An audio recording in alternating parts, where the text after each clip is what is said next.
Le livre d'Exode, deuxième livre de la Bible hébraïque et de l'Ancien Testament, il compte 40 chapitres, fait partie du Pentateuque, donc des 5 premiers chapitres écrits par Moïse.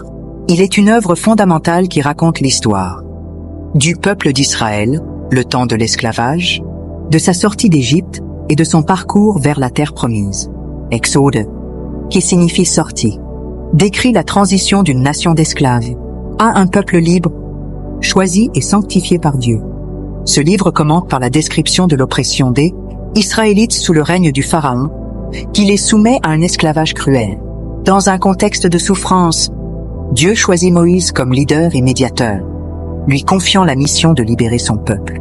À travers une série de miracles, y compris les 10 plaies, la Pâque et la traversée de la mer Rouge, Exode illustre non seulement la puissance de Dieu, mais aussi son engagement envers son peuple. L'un des moments clés du livre est la révélation de la loi au mont Sinaï, où Dieu communique les 10 commandements et d'autres lois qui formeront la base de l'éthique et de la vie communautaire israélite.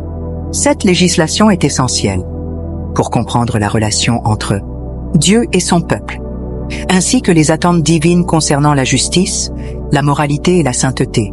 En outre, Exode aborde des thèmes cruciaux comme la liberté, la foi, la rébellion et la responsabilité collective. Il met en lumière l'importance de l'adoration et du culte, notamment à travers la construction du tabernacle, qui symbolise la présence de Dieu parmi les Israélites. Dans une perspective plus large, le livre d'Exode est non seulement une narration historique, mais aussi une source d'inspiration spirituelle qui continue d'influencer des millions de croyants à travers le monde. Son message de délivrance et d'alliance demeure pertinent pour ceux qui cherchent à comprendre leur propre relation avec le divin. Cette introduction donne un aperçu du livre d'Exode, tout en soulignant ses thèmes et sa signification, tant dans un contexte historique que spirituel. Je te conseille de prendre des notes et de réécouter plusieurs fois, car nous allons voir ensemble les moments clés de ce livre, les points essentiels que nous allons résumer et ceux qui sont capitaux et cruciaux sur ce livre sont 1. L'oppression en Égypte, Exode chapitre 1 à 6. L'oppression des Israélites par les Égyptiens est un événement central dans l'histoire biblique.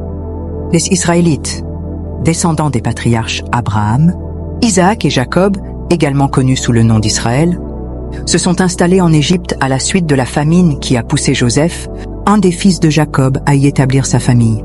Au départ, les Israélites ont été bien traités et ont prospéré. Cependant, au fil du temps, leur situation a radicalement changé. L'oppression des Israélites en Égypte a duré selon la Bible 430 ans. L'oppression des Israélites était marquée par un travail forcé intense. Les Égyptiens les utilisaient pour construire des villes, des entrepôts et des monuments, leur imposant des conditions de vie extrêmement difficiles.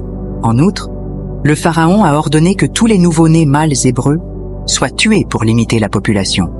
Cette directive a conduit à un climat de peur et de désespoir au sein de la communauté israélite. Cette oppression est d'une importance capitale car elle a conduit à l'émergence de Moïse, qui deviendra le leader et le libérateur des Israélites. Selon le récit biblique, Moïse a été choisi par Dieu pour conduire son peuple hors de l'esclavage égyptien, un événement qui marque le début de leur voyage vers la terre promise. Deuxième point important, parlant donc de Moïse. Dans ce contexte, un bébé hébreu nommé Moïse est sauvé des eaux du Nil par la fille du Pharaon. Il grandit dans la cour royale, mais, ayant conscience de ses origines, il s'enfuit en terre de Madian. Après avoir tué un Égyptien qui maltraitait un Hébreu, des années plus tard, Dieu appelle Moïse par le biais d'un buisson ardent sur le mont Sinaï, lui ordonnant de retourner en Égypte pour libérer son peuple. Moïse, bien que réticent et doutant de ses capacités, finit par obéir. Moïse et son frère Aaron se présentent devant le Pharaon pour demander la libération des Hébreux. Face au refus du Pharaon, Dieu envoie une série de 10 plaies ou 10 catastrophes sur l'Égypte. Nous citons les eaux du Nil transformées en sang, l'invasion de grenouilles, de moustiques puis de mouches, la disparition des troupeaux, l'épidémie de pustules, l'orage de grêle, la prolifération de sauterelles, les ténèbres et enfin la mort des premiers-nés. Cela pousse finalement le Pharaon à laisser partir les Hébreux. Troisième point, la Pâque. Avant la dernière plaie, Dieu institue la Pâque, un rituel où les Hébreux, marque leur porte avec le sang d'un agneau pour que l'ange de la mort passe au-dessus de leur maison. Cet événement est essentiel, car il symbolise la délivrance. Cela permet d'épargner leurs premiers-nés lors de la 10e plaie d'Égypte. Tous les premiers-nés égyptiens sont frappés et tous morts, tandis que Dieu a épargné ceux d'Israël à cause de l'alliance qu'il avait faite avec ce peuple. Le 4e point, la sortie et la traversée de la mer Rouge. Les Hébreux quittent enfin l'Égypte en hâte. Ils parviennent à s'éloigner de cette terre après des décennies de souffrance, de désespoir et de dur labeur. Mais le Pharaon change d'avis et les poursuit. Dieu lui-même avait endurci le cœur de celui-ci. Pour démontrer sa gloire et sa souveraineté, Dieu ouvre la mer Rouge pour permettre aux Hébreux de traverser à pied sec, puis referme les eaux sur l'armée égyptienne. Une étape cruciale qui montre que même dans les moments d'inquiétude, de perdition, Dieu a toujours un plan et il est souverain. Le séjour au Sinaï. Après leur sortie d'Égypte, les Hébreux arrivent au mont Sinaï, où Dieu fait alliance avec eux. Il leur donne les 10 commandements qui forment la base de leur loi et de leur comportement moral. Ce moment est crucial, car il marque la formation de l'identité nationale israélite et leur engagement envers Dieu. L'épisode du veau d'or se déroule dans le livre de l'Exode, plus précisément dans Exode 32, 7. Événement se produit après que Moïse ait reçu les 10 commandements sur le mont Sinaï, où il était resté avec Dieu pendant 40 jours et 40 nuits. Contexte de l'épisode. Après la sortie d'Égypte, les Israélites, bien qu'ayant été témoins de miracles et de la puissance de Dieu, manquent de patience et commencent à douter de la présence de Moïse, qui tarde à revenir. Ils s'inquiètent et craignant de rester sans guide, ils demandent à Aaron, le frère de Moïse, de leur fabriquer un Dieu qui les conduira. La fabrication du veau d'or, Aaron cède à la pression du peuple et demande aux Israélites de lui apporter leurs bijoux en or. Avec ces objets, il crée un veau en or, un symbole associé à la fertilité et à l'abondance dans la culture égyptienne. Les Israélites commencent à adorer ce veau d'or, offrant des sacrifices et célébrant des fêtes en son honneur. La réaction de Moïse et de Dieu, lorsque Moïse descend du mont Sinaï et voit le peuple en train d'adorer le veau d'or, il est furieux. Il brise les tablettes de pierre contenant les 10 commandements en raison de la gravité de leur péché. Moïse confronte Aaron et le peuple et il prend des mesures pour punir ceux qui ont participé à cette idolâtrie.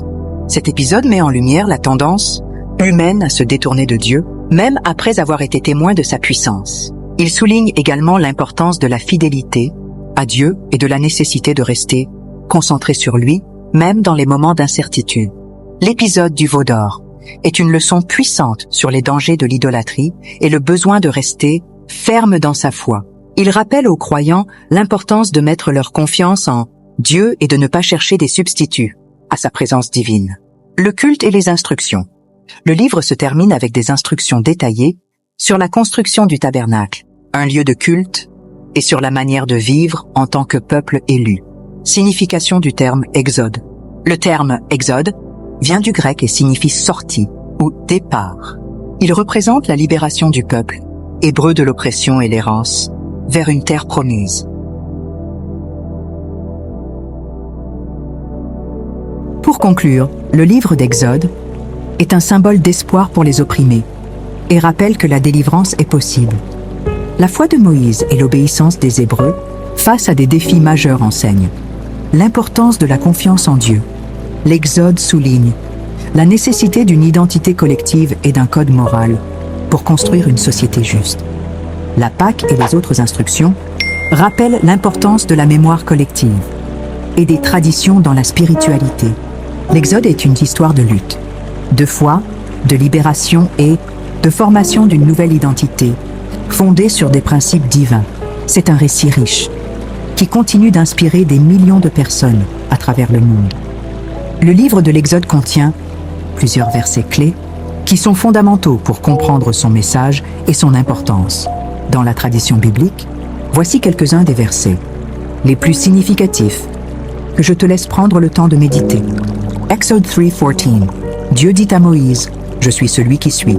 Ce verset représente la révélation du nom de Dieu à Moïse. C'est un moment clé où Dieu affirme son existence éternelle et sa présence constante. Exode 12:13. Le sang vous servira de signe sur les maisons où vous serez. et je verrai le sang, et je passerai au-dessus de vous. Ce verset fait référence à la Pâque. Lorsque Dieu délivre les Israélites de l'ange de la mort, en voyant le sang de l'agneau sur leurs portes. Cela symbolise la rédemption et la protection divine. 3. Exode 14:13-14.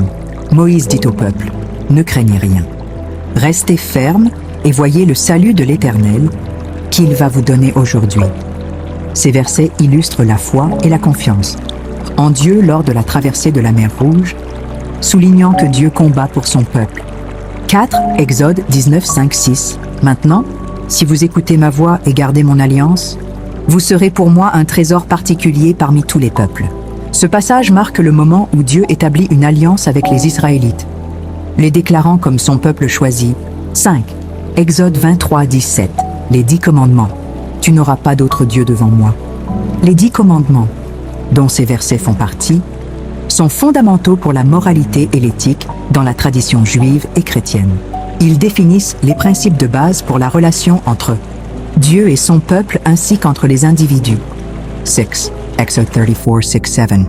L'Éternel passa devant lui et s'écria « L'Éternel, l'Éternel, Dieu miséricordieux et compatissant, lent à la colère et riche en bonté et en fidélité. » Ce verset décrit la nature de Dieu et son caractère, soulignant sa miséricorde et sa grâce envers le peuple.